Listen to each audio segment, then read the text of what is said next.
जय हिंद दोस्तों, सैनिक समाचारों में आपका हार्दिक स्वागत है। सबसे पहले बात करूंगा हेडलाइंस की। हाँ जी दोस्तों, अग्निवीरों की बल्ले बल्ले 25% से ज्यादा होंगे स्थायी, सेना प्रमुख ने कर दिया इशारा। और मैं बात करूंगा दोस्तों, हाई कोर्ट ने एक कर्नल साहब को लगाई फटकार, एक आरटीजेसीओ की सेवा कर दी थी समाप्त, मनमानी पर कहा कि कर्नल के खिलाफ होगी कार्रवाई। और दूसरी बात करता हूं दोस्तों, और एक बात करूंगा कि जवानों से भरी बस पलट गई और 7 हुए घायल, और आतंकी मुठभेड़ में 3 आतंकी ढेर। और मैं बात करूंगा 278 से भरी नाव आखिर कहां पलटी, सोशल मीडिया पे क्यों हो रहा है ये video viral. Training in near realistic environment, craft which are ready to take on any kind of number of exercises. में सुरक्षा बलों के जवानों ने 2 आतंकी को ढेर कर दिया है।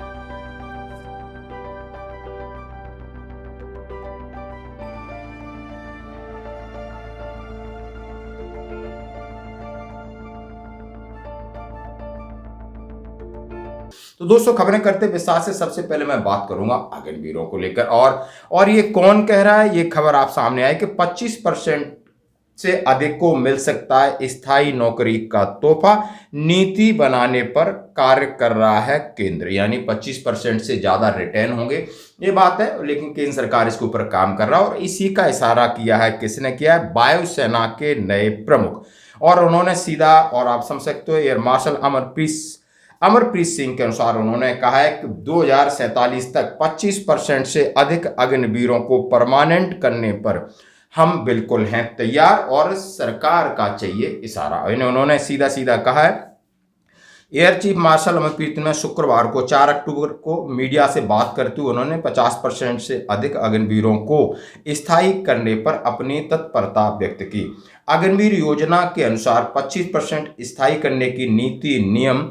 Army chief air chief marshal के अनुसार अग्निवीर पर हमारी प्रतिक्रिया सकारात्मक है। हमसे पूछा गया क्या आप 25% से ज़्यादा अग्निवीरों को स्थायी करोगे, तो मेरी होगी हाँ, लेकिन निर्णय सरकार लेगी। लेकिन दोस्तों, लगभग ये चीज़ क्लियर हो चुकी है कि यानी अग्निवीर अब जो पहला ही बैच है वो 25% से लगभग 50% के आसपास ये लोग परमानेंट होंगे, और 50% को बाहर आके नौकरी मिलेगी। ये बात पक्की है, यानी दोनों हाथों में लड्डू, ये खाओ चाहे ये खाओ। दोस्तों, अब बढ़ते हैं अगली खबर की तरफ। जैसा एक खबर आ रही, हाई कोर्ट ने ग्रंथी की सेवाएं समाप्त करने वाले कर्नल के खिलाफ कार्रवाई का दिया आदेश, अधिकारी के वेतन से बकाया राशि की वसूली का आदेश। यानी एक कर्नल सीओ की मनमानी, एक आरटीजेसीओ को घर भेजा और पहुंचा वो पंजाब हरियाणा हाई कोर्ट में। हाई कोर्ट ने कहा कर्नल की ये पावर नहीं है, और जितना नुकसान हुआ है यानी उसको सरकार नहीं देगी, कर्नल के वेतन से कट करके आरटीजेसीओ को मिलेगा। और बात क्या है कि चंडीगढ़ 24 सितंबर सेना द्वारा एक धार्मिक शिक्षक की सेवा समाप्त की जाने के 1 दशक से अधिक समय बाद पंजाब हरियाणा उच्च न्यायालय ने आदेशों को अवैध करार दे दिया और रद्द कर दिया। आदेश पारित करने वाले कर्नल के खिलाफ अनुशासनात्मक कार्रवाई करने का आदेश दिया। इसके अलावा न्यायालय ने निर्देश दिया कि याचिकाकर्ता को देय बकाया राशि अधिकारी के वेतन से वसूला जाए।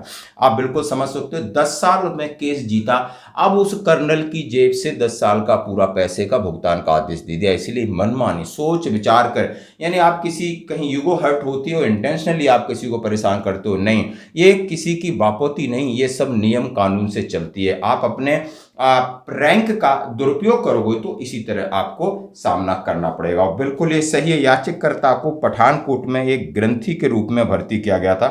उसने 15 साल तक सेवा की। जब अगस्त 2013 में उसकी संविधान से समाप्त कर दी गई और उन्हें तर्क लगाए गए कि आरोपों के खिलाफ, मतलब उनको सेवा समाप्ति की। न्यायमूर्ति आलोक जैन खंडपीठ ने फैसला सुनाते हुए प्रतिवादी को, ये कहानी है पूरी जो भी है, लेकिन आप समझ सकते हो कि ये था मामला।